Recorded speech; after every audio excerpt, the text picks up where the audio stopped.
आदरणीय सभापति महोदय, पिछले साल सितंबर में इस गरिमामयी सदन के समक्ष मैंने एक विस्तृत वक्तव्य ईस्टर्न लद्दाख में भारत चीन सीमा पर हुई डेवलपमेंट्स के बारे में दिया था।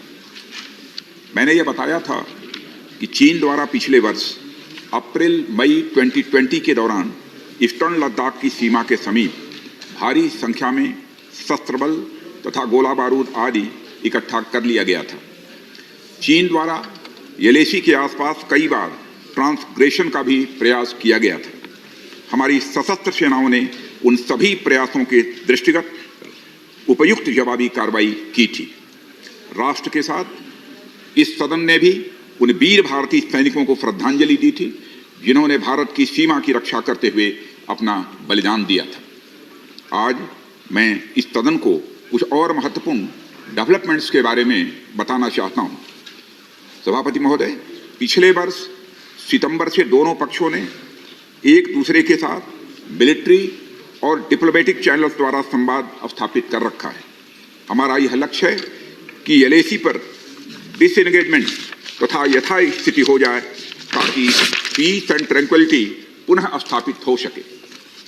मैं संक्षेप में वहां की ग्राउंड सिचुएशन के बारे में सदन को दोबारा अवगत कराना चाहता हूं। सदन को ज्ञात है कि चीन ने अनधिकृत तरीके से लद्दाख केंद्र शासित प्रदेश के लगभग 38,000 वर्ग किलोमीटर पर 1962 के संघर्ष के समय से कब्जा बना लिया है। इसके अतिरिक्त पाकिस्तान ने अनधिकृत तरीके से पाक ऑक्युपाइड कश्मीर में भारत की लगभग 5,180 वर्ग किलोमीटर भूमि तथा कथित चीनो पाकिस्तान बाउंड्री एग्रीमेंट 1963 के तहत चीन को दे दिया है। इस प्रकार चीन का 43,000 वर्ग किलोमीटर से ज़्यादा भारतीय भूमि पर अनधिकृत कब्जा है। चीन पूर्वी क्षेत्रों में भी अरुणाचल प्रदेश की सीमा पर करीब 90,000 वर्ग किलोमीटर 90,000 वर्ग किलोमीटर भूमि को अपना बताता है। भारत ने इन अनजस्टिफाइड क्लेम्स तथा अनधिकृत कब्जे को कभी भी स्वीकार नहीं किया है। सभापति महोदय, मैं सदन को यह भी बताना चाहता हूं कि भारत ने चीन को हमेशा यह कहा है कि बाइलेटरल रिलेशन दोनों पक्षों के प्रयास से ही विकसित हो सकते हैं।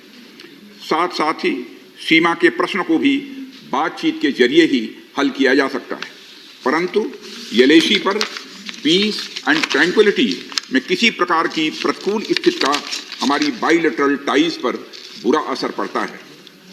इससे चीन भी अच्छी तरह अवगत है। कई हाई लेवल ज्वाइंट स्टेटमेंट में भी यह जिक्र किया गया है कि एलएसी तथा सीमाओं पर पीस एंड ट्रैंक्विलिटी कायम रखना बाइलेटरल रिलेशन के लिए यह अत्यंत आवश्यक है।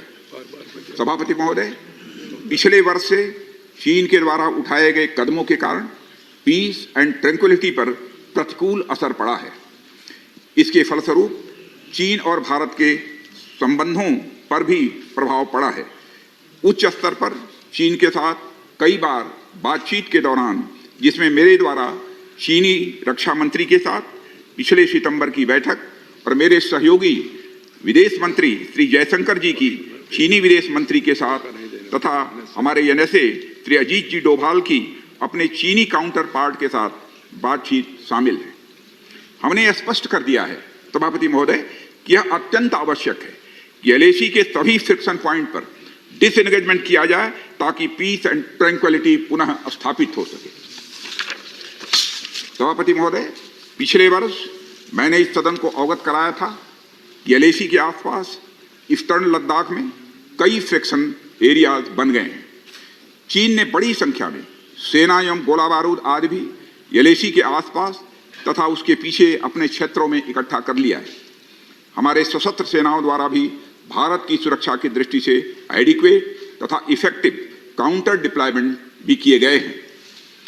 मुझे यह बताते हुए सभापति महोदय गर्व महसूस हो रहा है कि भारतीय सेनाओं ने इन सभी चुनौतियों का डटकर सामना किया है सभापति महोदय, तथा अपने शौर्य एवं बहादुरी का परिचय पेंगांग त्सो के साउथ एवं नॉर्थ बैंक पर दिया है। सामरिक दृष्टि से महत्वपूर्ण कई क्षेत्रों को चिन्हित कर हमारी सेनाएं कई पहाड़ियों के ऊपर तथा हमारे दृष्टिकोण से उपयुक्त अन्य क्षेत्रों पर भी मौजूद हैं। भारतीय सेनाएं अत्यंत बहादुरी से लद्दाख की ऊंची दुर्गम पहाड़ियों तथा कई मीटर बर्फ के बीच में भी सीमाओं की रक्षा करते हुए अडिग हैं और इसी कारण हमारा एज बना हुआ है। सभापति महोदय, हमारी सेनाओं ने इस बार भी यह साबित करके दिखाया है कि भारत की संप्रभुता एवं अखंडता की रक्षा करने में वे सदैव हर चुनौती से लड़ने के लिए तत्पर हैं और अनवरत कर रहे हैं। सभापति महोदय, पिछले वर्ष से मिलिट्री एंड डिप्लोमेटिक लेवल पर चीन के साथ हमारा संबंध बना रहा है।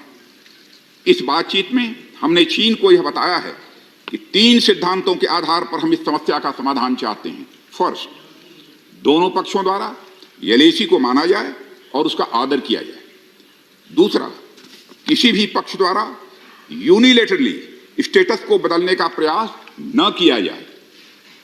तीसरा, सभी समझौतों का दोनों पक्षों द्वारा पूर्ण रूप से पालन किया जाए।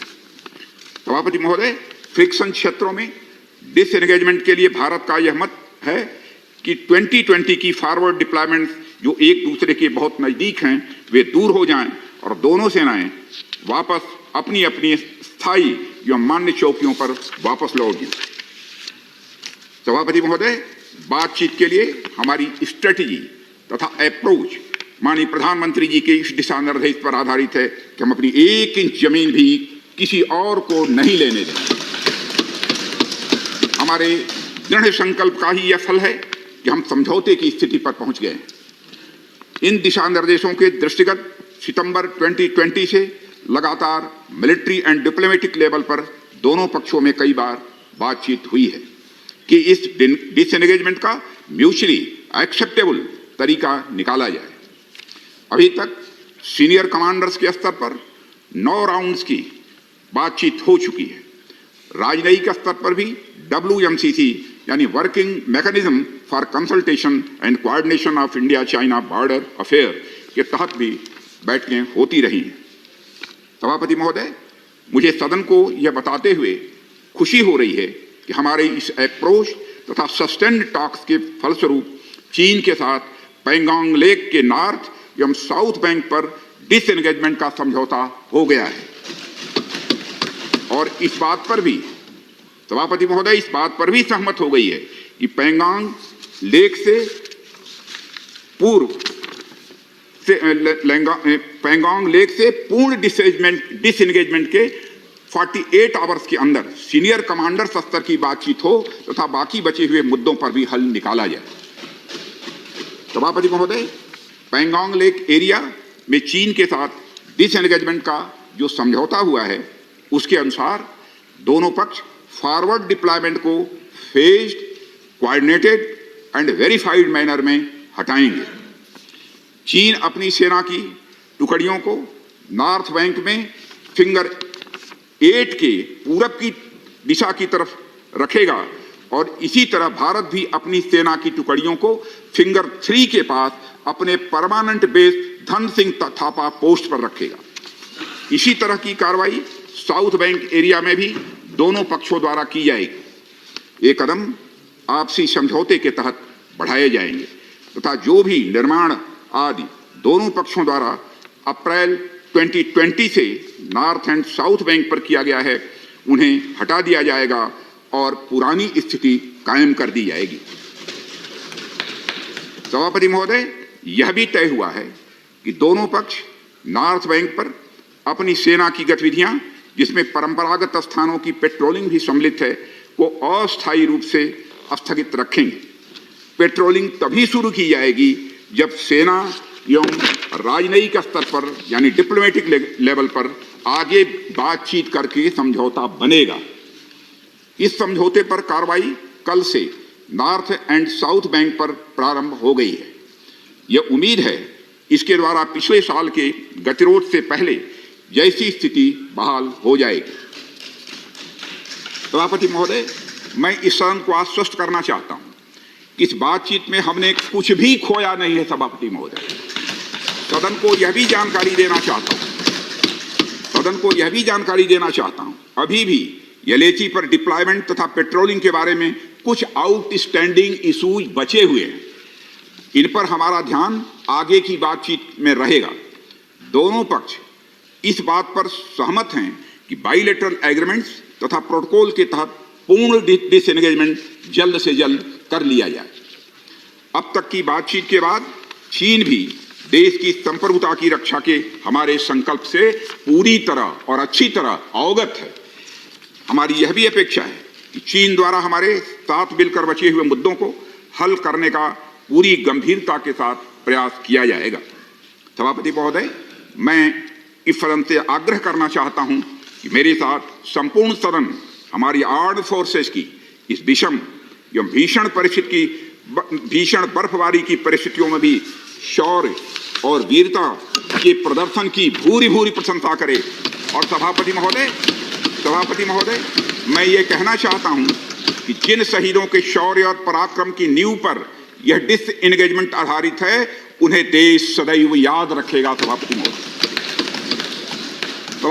महोदय, मैं इस बात से भी पूरी तरह से आश्वस्त हूं कि यह पूरा सदन, चाहे कोई किसी भी दल का क्यों न हो, देश की संप्रभुता, एकता और अखंडता और सुरक्षा के प्रश्न पर एक साथ खड़ा है और एक स्वर से समर्थन करता है कि यह संदेश केवल भारत की सीमा तक ही सीमित नहीं रहेगा, बल्कि पूरे विश्व को जाएगा। सभापति महोदय, यह बात मैं विश्वास के साथ कह सकता हूं। धन्यवाद सभापति महोदय।